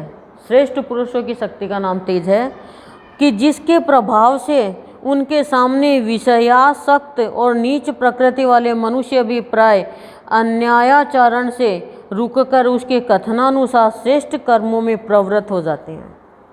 नीच मनुष्य भी उनके बात सुन करके जो विषयों में आसक्त है वो सुन करके और वो रुक जाते हैं और श्रेष्ठ कर्मों में वो लग जाते हैं। तेज होता है श्रेष्ठ पुरुषों की वाणी का, अग्नि के जितना तेज। क्षमा का भाव उनमें होता है, धैर्य होता है, ये हमारे अंदर भीतर और बाहर दोनों की शुद्धि, ठीक है। एवं किसी में भी शत्रु भाव का न होना। बोलो ये है क्या हमारे अंदर? अभी कोई आ जाओ शत्रु भाव, अभी सत्संग में भी शत्रु भाव हो जाएगा हमारे। छोड़ दो इसको, शत्रु भाव को छोड़ दो आज ही, नहीं तो मुश्किल पड़ जाएगी जीवन में। दोबारा भगवान पास नहीं कर सकेंगे आपको मुक्ति दिलाने में। क्यों? क्योंकि शत्रु भाव रहेगा तो आप बदला लोगे। उनमें शत्रु भाव ही तो था ना कौरवों में। और अपने में पूज्यता के अभिमान का अभाव। वाह वाह वाह, अपने में पूज्यता, अपनी पूजा कराने का अभाव होना चाहिए। लेकिन हम तो जरा सा कुछ बन गए और हमारी पूजा होनी चाहिए। अरे हमारे अंदर क्या योग्यता है? हमसे जो कुछ भी हो रहा है तो भगवान करवा रहा है, काम तो भगवान कर रहा है, नाम भक्त का कर रहा है, वो नाम किसी मनुष्य का कर रहा है। करने वाला तो भगवान है, बोलने वाले तो अंदर से गुरुदेव है हमारे। तो पूज्यता का भाव होना चाहिए, नहीं तो ये हो जाएगा मैंने किया, आज तुम्हारी पूज्यता का भाव है, कोई नहीं करेगा तो अभाव आ जाएगा। तो अभाव ही होना चाहिए, नहीं मैं कुछ नहीं, मैं कुछ करने वाला नहीं, जो कुछ है मेरा भगवान करने वाला है। यह सब तो हे अर्जुन देवी संपदा को प्राप्त हुए पुरुष के लक्षण है। ये पुरुष उस पुरुष के लक्षण है जिसने देवी संपदा को प्राप्त कर लिया, ठीक है। अब सुनो हे पार्थ, पाखंड यानी झूठा बहाना, घमंड और अभिमान तथा क्रोध और कठोर वाणी एवं अज्ञान भी, यह सब आसुरी संपदा को प्राप्त हुए पुरुष के लक्षण है। अब आप में है ये या नहीं है मैं पूछूंगी नहीं, लेकिन आप अपने आप ही भगवान से कहो, भगवान अब देवी संपदा हमारे अंदर, देवी संपदा से हमें समर्थ बनाओ, और ये आसुरी जो संपदा है इसने हमें कंगाल कर दिया, कमज़ोर कर दिया, आप हटाओ ये। इसीलिए तो गुरुदेव हमें ये सुना रहे हैं। तो बताओ आसुरी संपदा क्या है? बोलो पाखंड, घमंड, अभिमान, क्रोध, कठोर वाणी, अज्ञान। 6 है ये, देख लो आप। ये क्या है? इसमें प्राणी असुर बन जाता है, राक्षस, ठीक है। उन दोनों प्रकार की संपदाओं में देवी संपदा तो मुक्ति के लिए और आसुरी संपदा बांधने के लिए मानी गई है। इसलिए हे अर्जुन तू शोक मत कर, क्योंकि तू देवी संपदा को प्राप्त हुआ है। अर्जुन को पता नहीं है, भगवान को पता है। आप लोगों को पता नहीं है कि आपके अंदर कितना धन चला गया। क्यों नहीं पता है? क्योंकि अभी मायापति की ओर ज़्यादा झुकाव नहीं है, माया की ओर ज़्यादा झुकाव है। पर बात तो अंदर जा ही रही है ना। अब बस इतना फर्क है, चीनी और नमक दोनों घुल गए अब उनको अलग अलग करना मुश्किल है। तो संसार की बातें और सत्संग की बातें दोनों मिली हुई है, इसलिए आपको पता नहीं चल पा रहा है। और ये दोनों संपदा है, इसलिए आपको पता नहीं चल पा रहा है। क्योंकि ये देवी संपदा है, ये कहीं से लानी थोड़ी है, ये तो हमारे गुण है, ये तो हमारा स्वभाव है, ये तो आपके अंदर परमानेंट है। और ये आसुरी संपदा है, ये तो आपने बाहर से ली है, ये आपके गुण नहीं है, आपके अंदर ही है देवी संपदा। क्योंकि आप आत्मा हो, आपके अंदर वो परमात्मा है, आपने उनको धारण थोड़ी कर रखा है। उस आत्मा ने, उस जीवात्मा ने, उस परमात्मा ने आपके शरीर को धारण कर रखा है। तो वो गुण तो परमात्मा के हैं, देवी के, वो देवी तो आपके अंदर ही है। तो आप कैसे कह सकते हो मेरे अंदर नहीं है? मैं तो आपको पागल बना रही थी कि आप में है क्या, ये चेक करना। आपके अंदर पहले से ही है, बस आसुरी संपदा के कारण आपके अंदर वो प्रकट नहीं हो पा रहा है। सत्संग के द्वारा आसुरी संपदा हटती है और वो प्रकट हो जाती है देवी संपदा। फिर आप कहते हो मैं धनवान हूँ, मैं धनी हूँ देवी संपदा से। सबके अंदर है, आपके अंदर, हमारे अंदर पहले से जन्म के साथ ही है ये, हर प्राणी में। लेकिन अभिमान ये नहीं है, ये तो बाहर से लेते हो। तो अर्जुन को कह रही है तेरे अंदर है ये, तू शोक मत कर। अब कितनी बड़ी बात कह दी कि जिसके अंदर देवी संपदा है वो शोक नहीं करेगा कभी भी, वो दुख नहीं करेगा। तो भगवान समझा रहे हैं, जैसे कोई कह दे अरे तेरा पति इतना कमा रहा है, तू क्यों ऐसे मंगती की जैसे रह रही, अच्छे से खा पी। अरे तेरा बाप इतना कमा रहा है, तेरे पापा दादा इतने कमा रहे हैं, और तू ऐसे हल्के फटे पुराने कपड़े क्यों पहन रहा है। ऐसे भगवान समझा रहे हैं हमें, गुरुदेव समझा रहे हैं हम बच्चों को कि देवी संपदा लेके बैठे हुए हो, फिर भी रो रहे हो, शोक कर रहे हो छोटी छोटी बात पे। अब शोक छोड़ो। हे अर्जुन, इस लोक में भूतों के स्वभाव दो प्रकार के माने गए हैं, यानी प्राणियों के स्वभाव। एक तो देवों के जैसा, दूसरा असुरों के जैसा, जो अभी बताया ही है। उनमें देवों का स्वभाव ही विस्तार पूर्वक कहा गया है, इसलिए अब असुरों के स्वभाव को विस्तार पूर्वक मेरे से सुन। ओ तेरी मैं तो सोची छोटे में हो गया। देवों के जो स्वभाव है उसको तो मैंने विस्तार से कह दिया, विस्तार से मैं भी कहती आपको एक एक उसका शब्द का, लेकिन वो एक एक शब्द का कहती तो रात के 8 बज जाते। सबके ऊपर ये सब अलग अलग बताए ना, सात्विक दान, इंद्रियों का दमन, इनका। फिर कभी आप लोगों की चाह होगी और आप लोग रिक्वेस्ट करोगे तो ही इनके ऊपर बताया जाएगा, और खाली ऊपर ऊपर से बोलोगे तो ऊपरले को पता है, ऊपर वाले को। विस्तार से अब आसुरी संपदा का विस्तार से बताएंगे भगवान। मेरे से सुन बोले भगवान, करे मेरे से सुन अर्जुन। हे अर्जुन, आसुरी स्वभाव वाले मनुष्य कर्तव्य कार्य में प्रवृत्त होने को और अकर्तव्य कार्य से निवृत्त होने को भी नहीं जानते। आसुरी स्वभाव वाले का सबसे बड़ा अवगुण ये है कि उसको ये नहीं पता कि कौन से कर्तव्य का पालन करना चाहिए और कौन से का नहीं करना चाहिए, कौन सा करने लायक है, कौन सा नहीं करने लायक है। जो नहीं करने लायक है वो तो उसमें तो प्रवृत्त हो जाता है, और करने लायक है उससे निवृत्त हो जाता है। अब सत्संग है, सात्विक जो देवी गुण है उनको करना चाहिए, उससे तो निवृत्त हो गया, और नहीं करना चाहिए वो कर रहा है, उसमें बह रहा है ये। और लोग ये याद दिलाते हैं तेरे ये भी तो काम है, तेरे ये भी तो काम है। निवृत्त होने को भी नहीं जानते, इसलिए उनमें न तो बाहर भीतर की शुद्धि है, मतलब न तो बाहर से शुद्ध है न भीतर से शुद्ध है। क्योंकि उनको कर्तव्य कार्य में किसमें तो प्रवृत्त होना है, और अकर्तव्य कार्य जो नहीं करने लायक कार्य है उनसे निवृत्त होना है। उनको ये नहीं पता, वो झूठ बोल देंगे तुरंत, हर कुछ ही कर लेंगे। अब ये हमारे साथ यही है, हम ओमना सोमना करते हैं, मेरी परदादी करती, मेरी नरदादी करती, मेरा ये करता। अरे उसमें करने लायक क्या है ये तो देख, बोलो, हल्दी का टीका लगाए तो हल्दी का ही लगा लिया, बाजरा ऊपर लगा लिया। वाह, अच्छा सांगा निकाला। जब आप केसर का टीका लगा रहे हो, चंदन का, बीच में हल्दी आ गई। हल्दी तो संसार का भाव है और चंदन भक्ति का भाव है, गुण है। दोनों एक जैसे ही है रंग, लेकिन फिर भी आप लगा रहे हो। और अक्षत की जगह बाजरा, अक्षत की जगह बाजरा लगा रहे हो। आप बताओ, मारा बैरी हो गया बाजरा जी, मारा दुश्मन हो गया बाजरा। ये बाजरा ही हो गया।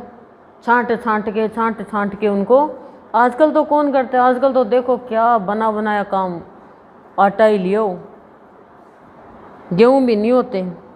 ठीक है, चलो ये आप बात आ जाएगी तो बहुत मुश्किल हो जाएगी। उनको कर्तव्य नहीं, क्या करना है क्या नहीं करना, नहीं करने वाले में को तो कर रहे हैं, प्रवृत्त हो रहे हैं, और करने वाले में निवृत्त, मुक्ति पा रहे हैं। ठीक है, इसलिए उनमें न तो बाहर भीतर की शुद्धि, क्यों कर्तव्य के हिसाब से तो बाहर भीतर की शुद्धि आएगी ना। शुद्धि है न श्रेष्ठ आचरण और न सत्य भाषण ही है, न उनका श्रेष्ठ आचरण है न वो सत्य भाषण करते हैं, वो झूठी बात ही बोलते हैं। ये ज्ञान होना चाहिए मैं क्या करने लायक है काम और क्या नहीं करने लायक है। आप बताओ, एक धोबी था, उसने एक गधा पाल रखा था और एक कुत्ता। ठीक है, कुत्ते का कर्तव्य क्या था कि वो वफादारी करे, कोई घर में चोर आ जाए, कोई आ जाए तो भौंके। अब आ गया चोर, वो चोरी कर रहा, तो गधे ने कुत्ते से कहा कि देख मालिक सो रहा है, चोर चोरी करें तो तेरा कर्तव्य तू भौंक। वो बोला मैं तो नहीं भौंकूंगा। क्यों? बोला मालिक मेरे को रोटी नहीं देता ढंग से, तो चोरी होने दे। अरे तो तेरा तो कर्तव्य है, भौंक। वो बोला मैं तो नहीं भौंकूंगा, 1% भी चोरी होगी तो मेरे को अच्छा लगेगा, क्योंकि भूखा मारता है ये, और जब मैं मांगता हूँ कुछ तो मेरे को लाठी मारता है। गधे ने कहा ठीक है तू तो और कृतज्ञ निकल गया, लेकिन मैं तो वफादार निकलूँगा, मैं तो इसको जगाऊंगा मालिक को। वो ढेंचू ढेंचू ढेंचू करने लगा, और मालिक उठा और बोला तेरे को शर्म नहीं आती, नींद खराब कर दी। 2 लाठी मारी और गधा वहीं मर गया। क्यों? क्योंकि गधे को ये नहीं पता कि मेरा कर्तव्य है वो करूं मैं,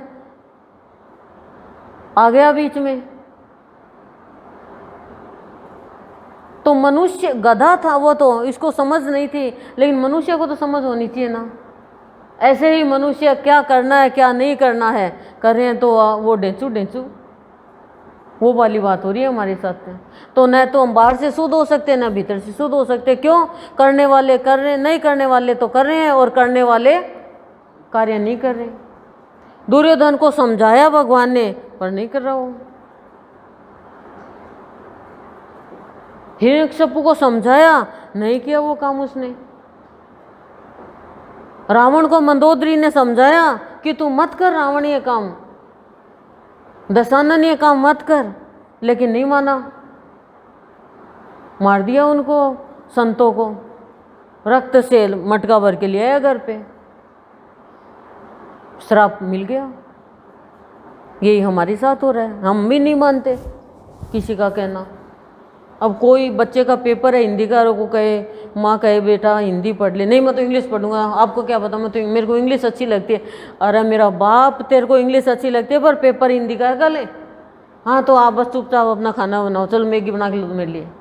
अब बताओ वो पास होएगा फेल? कहना वो करने वाला नहीं करा, नहीं करने वाला कर लिया, फिर पछताए मम्मी आपने सही कहा था। अब क्या फ़ायदा? अब भीतर बाहर से दोनों से शुद्धता खत्म हो गई। और सत्य भाषण भी नहीं करता, वो झूठी बातें बोलता रहता है। तो ये आसुरी गुण है। सत्य भाषण जो नहीं बोलता, भीतर बाहर से शुद्ध नहीं है, श्रेष्ठ आचरण नहीं है, करने वाला नहीं करता है, नहीं करने वाला करता है कार्य। ठीक है, वे आसुरी प्रकृति वाले मनुष्य कहते हैं कि जगत आश्रय रहित और सर्वथा झूठा।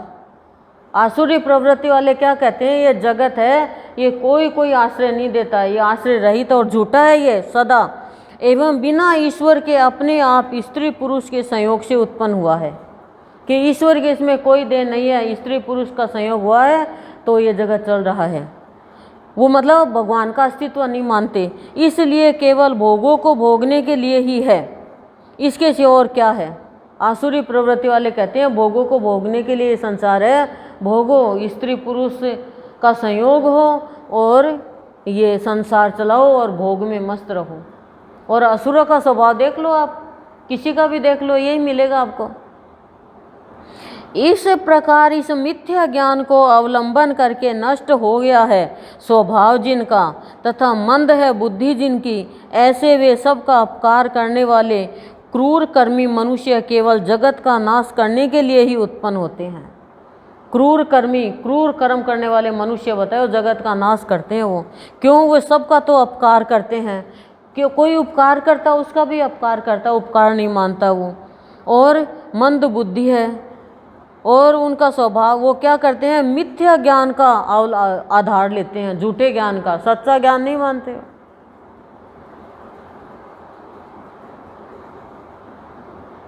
इसके ऊपर तो पूरी एक किताब हो सकती है, आसुरी संपदा और देवी संपदा के ऊपर। वे मनुष्य देख लो तो विष्णु भगवान को भी दुश्मन मान रहे हैं कि मायावी है, कृष्ण भगवान को भी मायावी मान रहे हो, जबकि तो मायापति है वो।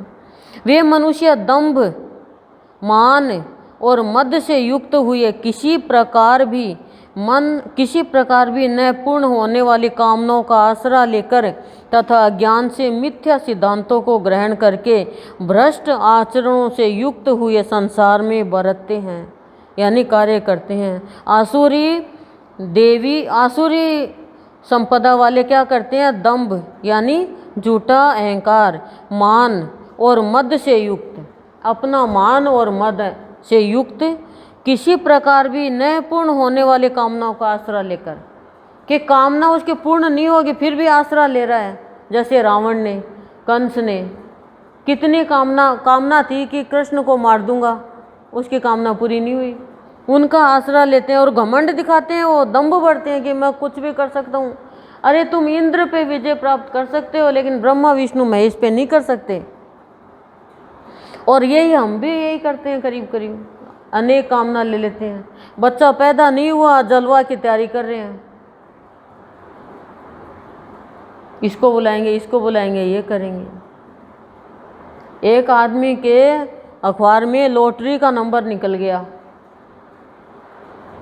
ठीक है, और उसने थोड़े रुपए उधार लेके कि भी लॉटरी के रुपए मिलेंगे 5 लाख, तो पार्टी वगैरह के लिए सबकी तैयारी कर ली। रात में ऑर्डर दे दिया सामान का।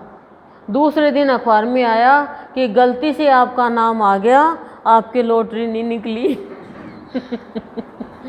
ऐसा ही हमारे साथ होता है कहीं।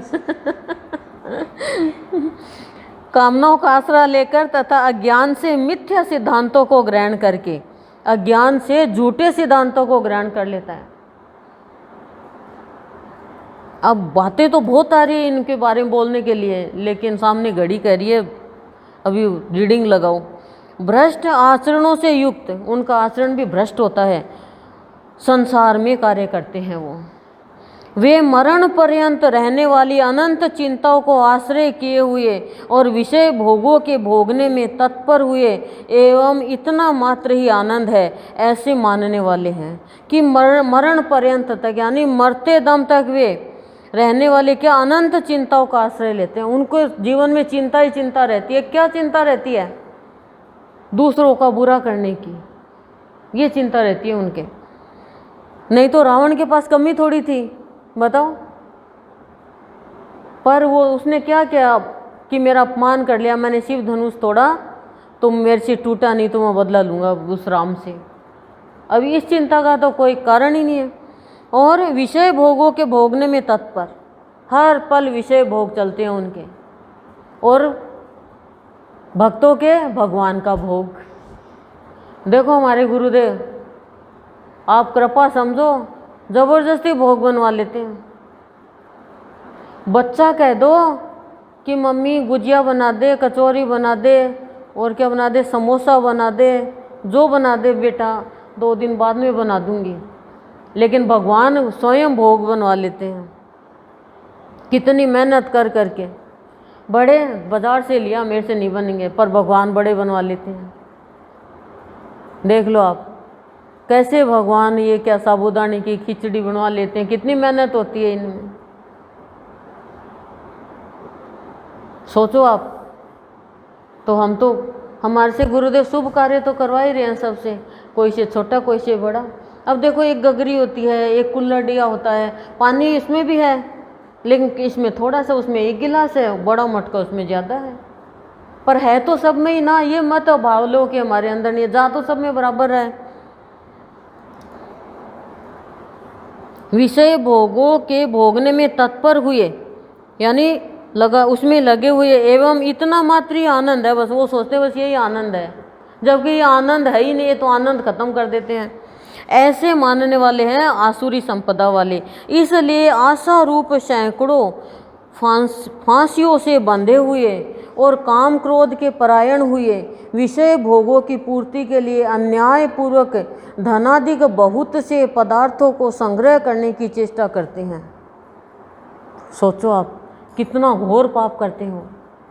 काम क्रोध के परायण हुए, आसुरी संपदा है काम और क्रोध, उनमें लगे हुए हैं और विषय भोगों की पूर्ति के लिए, खाली हर प्राणी विषय भोगों की पूर्ति के लिए लगा हुआ है। छी छी, कितनी गंदी बात है। सोचो आप सोचो उन आदमियों के लिए,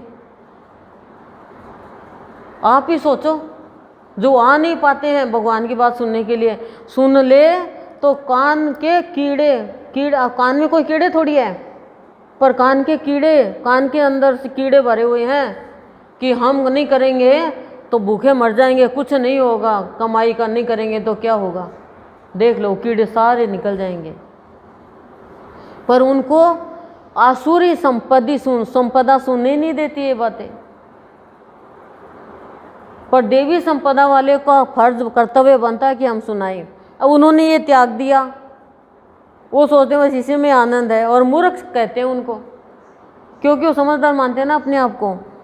पूर्ति के लिए अन्यायपूर्वक, न्यायपूर्वक नहीं अन्यायपूर्वक धनाधिक बहुत से पदार्थों को संग्रह करने की चेष्टा करते हैं।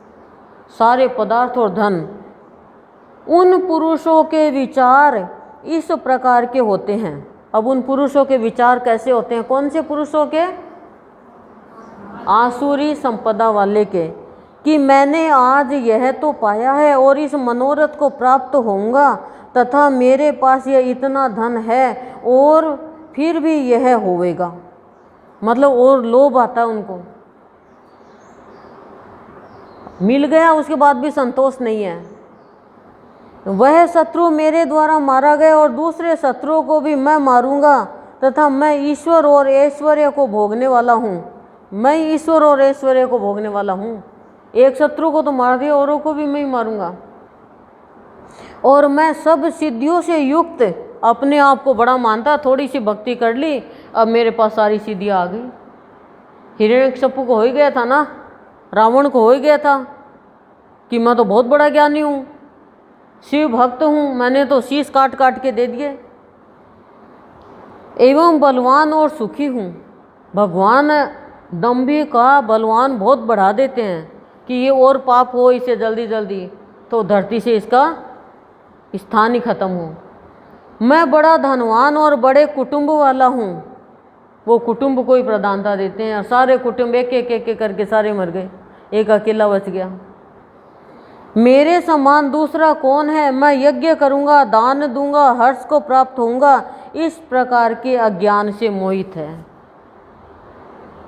वो सब कुछ करूँगा, बोला मैं करूँगा, वो अज्ञान से मोहित है। यज्ञ तो किया ही था, भक्ति तो की थी, सभी असुरों ने की थी, बहुत कठिन तपस्या की थी, लेकिन दम्भ आ गया, घमंड आ गया, पाखंड आ गया।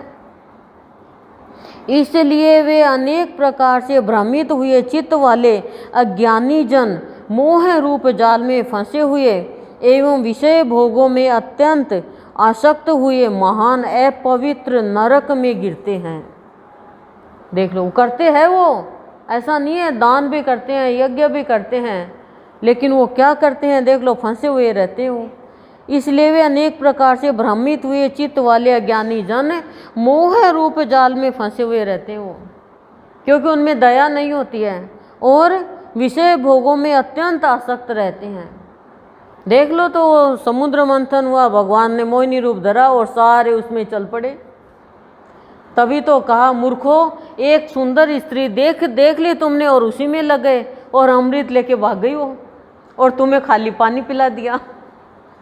तो कोई भी प्राणी यदि सुंदर स्त्री को कामिनी नारी प्यारी जिमी लोभई जिमी जिमी ही दाम, लोभई प्रिय जिमी दाम, क्या है वो? आसुरी संपदा वाले हैं। बस जिनको भगवान प्यारे हैं और लोभ भक्ति का है, वो भगवान को प्यारा है। वो आसक्त है विषय भोगों में एवं महान अपवित्र नरक में गिरते हैं। अब आप देख लो, रिजल्ट दे दिया है नरक में गिरने का और भगवान से मिलने का। ठीक है, वे अपने आप को ही श्रेष्ठ मानने वाले घमंडी पुरुष धन और मान के मद से युक्त हुए, शास्त्र विधि से रहित, केवल नाम मात्र के यज्ञ द्वारा पाखंड से यजन करते हैं। जो भी कार्य करते हैं पाखंड से करते हैं, अंदर में कुछ भी नहीं रहता, उनके सामर्थ्यवान नहीं होते वो। क्यों? असत्य में शक्ति थोड़ी होती है। क्या कह रहे हैं? वे अपने आप को श्रेष्ठ मानते हैं। अपने आप को जो भी कोई श्रेष्ठ मानता, कुछ भगवान ने पद दे दिया और कुछ करने के लिए दे दिया और वो अपने आप को श्रेष्ठ मान के दूसरों को सताए, तो ये तो आसुरी गुण है। दूसरों को तो सहलाए यदि हमें मौका मिला है तो। वो घमंडी पुरुष धन और मन के मद से युक्त हो जाता है और क्या करते हो? शास्त्र विधि से रहित होता है, शास्त्रों के मुताबिक कार्य नहीं करता है और नाम मात्र का थोड़ा यज्ञ करता है और पाखंड करता है और उसी में लगा रहता है। ये क्या है? आसुरी संपदा। हम ऐसा तो नहीं करते, थोड़ा सा कुछ कर लिया और चलो, हम तो ऐसा नहीं करते। हम तो 1 महीने के 3 यज्ञ तो कर ही रहे हैं, 3 से 4 होंगे, 4 से 5 होंगे, 5 से 6 होंगे और 6 होते तो 6 विकार दूर होंगे। 6 विकारों का ही तो विश्लेषण किया है कृष्ण भगवान ने। आप खुद ही करने लग जाओगे फिर रोज रोज। वे अहंकार, बल, घमंड, कामना और क्रोधादि के परायण हुए। वे आसुरी संपदा वाले अहंकार, बल, घमंड, कामना और क्रोधादि के परायण हुए, यानी उसमें लगे हुए एवं दूसरों की निंदा करने वाले पुरुष अपने और दूसरे के शरीर में स्थित मुझ अंतर्यामी से द्वेष करने वाले हैं। जितने भी असुर हुए भगवान से द्वेषता रखी है, विष्णु भगवान से, शिव जी से। क्या कहा है कि कृष्ण भगवान को तो छलिया बता दिया और विष्णु भगवान को कह दिया भेदभाव करता है। इस विष्णु का कोई भरोसा नहीं है, ये देवताओं के पक्ष में पक्षपाती है। ओपन कहा है पक्षपाती है। क्यों कहा है? क्योंकि असुरी प्रवृत्ति वाला यही कहेगा, वही तो देखेगा नहीं कि हमारी प्रवृत्ति कैसी है। हमेशा भगवान को पक्षपाती बताया है, जबकि भगवान कभी पक्षपात नहीं करते। विभीषण को तो देखो राजा बना दिया, वो भी असुर कुल का ही था। नहीं तो राम खुद राजा अपने भाई को बना सकते थे, लेकिन नहीं। बाली को भगवान ने मारा, उद्धार किया, तो सुग्रीव को ही बनाया। खुद भी बन सकते थे किष्किंधा का, लेकिन नहीं बने। चाहे कोई उनको पक्षपाती बताओ, भेदभाव करता है, ये बताओ। ऐसे उन द्वेष करने वाले पापाचारी और क्रूर कर्मी नराधमों को मैं संसार में बारंबार आसुरी योनियों में ही गिराता हूँ, यानी शुकर, कुकर आदि नीच योनि में उत्पन्न करता हूँ। बोलो जी, अब आपका कलेजा नहीं उठ रहा? डर नहीं लग रहा आपको? अब देख लो, शुकर और कुकर, शुक्री और कुकरी, और बार बार बोला मैं गिराता हूँ ना असुरों को। इसलिए हे अर्जुन, वे मूढ़ पुरुष जन्म जन्म में आसुरी योनि को प्राप्त हुए मेरे को न प्राप्त होकर उससे भी अति नीच गति को ही प्राप्त होते हैं, अर्थात घोर नरकों में पड़ते हैं, घोर नरकों में पड़ते हैं। इसलिए श्रवण करते रहना चाहिए। अरे भाई, आप लोग कोई पार्टी में जाती हो तो आप सिंगल आप ही जाती हो कि आप घर में रहना, बाप बेटे सब, मैं अकेली जाऊंगी। आप कहीं पीहर में आपके कोई शादी ब्याह कुछ होता है तो आप अकेली जाती हो क्या? नाराज़ हो जाती हो। आपको मतलब क्या है? मेरे भाई की शादी, मेरे भतीजे की शादी, मेरी बहन की लड़की की शादी, आप तो शुरू से ऐसे हो, आप तुरंत नाराज़ हो जाओगी कि आप क्यों नहीं आए। मैं नहीं बोलते क्या? सच्ची सच्ची बताया, करेक्ट है या इनकरेक्ट? करेक्ट है। तो कभी कभी तो सोचो, तुम कोई विशेष होता है तो दर्शन के लिए ही सोचो। ऐसा नहीं है कि आए नहीं क्या, वो कोई असुर तो है नहीं। असुर है तो आप लोग रह ही नहीं सको उनके साथ। तो कभी कभी विशेष दिन हो, उस दिन तो आप ये धर्म का कार्य करो। मेरा तो देखो कहने का फर्ज है, हमारा तो शादी होती तो कार्ड दे के आते हैं सह परिवार, और कोई आएगा तो आ जाए, ले लेगा अपना, नहीं आएगा तो हम भी नहीं जाएंगे। फिर भाई वो ही नहीं आए तो भगवान भी नहीं आएंगे तुम्हारे। ये बताओ, भगवान भी विद फैमिली जब ही तो आएंगे ना। ऐसा नहीं है कि आ नहीं सकते क्या।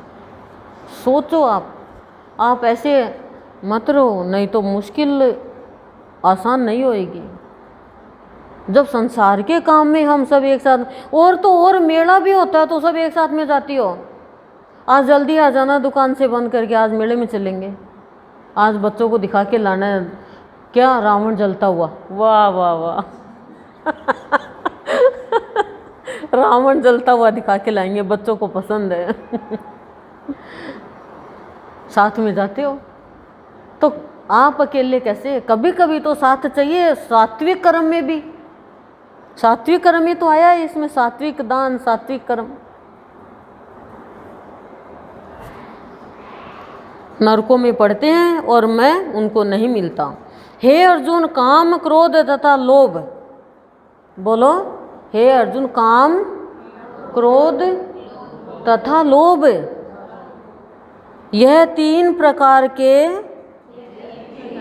नरक के द्वार है, इसलिए मैं यहीं छोड़ती हूँ इनको। हे प्रभु, आप छुटाना, मैं छोड़कर भी नहीं छोड़ सकती। गुरुदेव, ये 3 चीज छुड़ा दो हमसे, और आप चाहो हम नरक में जाएं तो मत छुटाओ। बस यही होती है अपनों को तो विश्वास के साथ करने की। अब आप दिल से कह रहे हो और अव्यभिचारिणी भक्ति कर रहे हो तो छूटेगा, नहीं तो वही नहीं छूटेगा। देखो भैया, साफ कहते हैं हम तो ये चीज़, आत्मा का नाश करने वाले हैं। बोलो हे प्रभु, आप चाहते हो हमारी आत्मा का नाश हो जाए, आप नहीं चाहते प्रभु, इसलिए ये काम क्रोध लोभ छुटाओ। ये अधोगति में लेके जाने वाले हैं और हम अधोगति में नहीं जाएंगे। इससे इन तीनों को त्याग देना चाहिए। हे प्रभु, हम भी त्यागना चाहते हैं,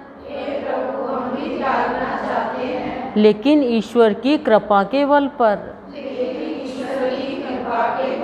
देखो, भगवान ही तो त्याग करवाएंगे ना अर्जुन, कहाँ त्याग पर है? क्योंकि हे अर्जुन, इन तीनों नरक के द्वारों से मुक्त हुआ, अर्थात काम क्रोध और लोभादि विकारों से छूटा हुआ पुरुष अपने कल्याण का आचरण करता है। वो ही अपना कल्याण कर सकता है, उसका आचरण कल्याण का होता है, जिसके अंदर ये 3 चीज़ नहीं है। ये 3 चीज़ नरक के द्वार है। क्या? काम क्रोध और लोभ। अब खोल के बताएंगे आपको फिर कभी। इससे वह परम गति को जाता है अर्थात मेरे को प्राप्त होता है। जब ये छूट जाएंगे तीनों तो भगवान को प्राप्त हो जाएंगे। यदि क्रोध करें और मृत्यु हो गई तो चंड कौशिक सांप बनता है, और लोभ आ गया तो भी सांप बनता है, और काम की भावना वाला तो प्रेत भी बन जाए, बैल भी बन जाए, कुछ भी बन जाए। जो पुरुष शास्त्र की विधि को त्याग कर अपनी इच्छा से बरतता है, अपनी इच्छा से सब कुछ करता है, वह न तो सिद्धि को प्राप्त होता है और न परम गति को। मतलब मेरा तो ये कहना है, सत्संग में बताया गया है उसके मुताबिक कोई नहीं चलता है तो उसको कुछ भी सिद्धि नहीं मिलेगी और उसको परम गति नहीं मिलेगी, यानी परमात्मा नहीं मिलेंगे। उल्टे चलोगे तो कैसे मिलेंगे? आपको पता है ये बस आपको पिलानी आना है जयपुर से, और आप बैठ रहे हो बम्बई वाली में, तो आप उल्टे रास्ते बैठ गए, अब वहाँ पे आपका कोई नहीं है, तो आप नरक वाली बस में बैठोगे तो स्वर्ग कहाँ मिलेगा? हमें न नरक जाना न स्वर्ग जाना, हमें तो गुरुदेव के चरणों में रहना है। और न परम गति को तथा न सुख को प्राप्त होता है, सुख भी नहीं मिलता उसे। इससे तेरे लिए इस कर्तव्य और अकर्तव्य की व्यवस्था में शास्त्र ही प्रमाण है, ऐसा जानकर तू शास्त्र विधि से नियत किए हुए कर्म को ही करने के लिए योग्य है। शास्त्र विधि के अनुसार तू कार्य करेगा तो फिर क्या करने वाला कर्तव्य है, क्या नहीं करने वाला है, ये तुझे पता चल जाएगा, और फिर तू मुझे प्राप्त होगा और तुझे सुख भी मिलेगा, परम गति भी मिलेगी, मेरा धाम भी मिलेगा, और नहीं तो नरक निश्चित है, असुर योनि निश्चित है। ये हो गया देवासुर संपत्ति भाग योग नामक 16वां अध्याय, अर्जुन कृष्ण का संवाद चल रहा है। ओम शांति ही शांति ही शांति ही प्रशांति ही।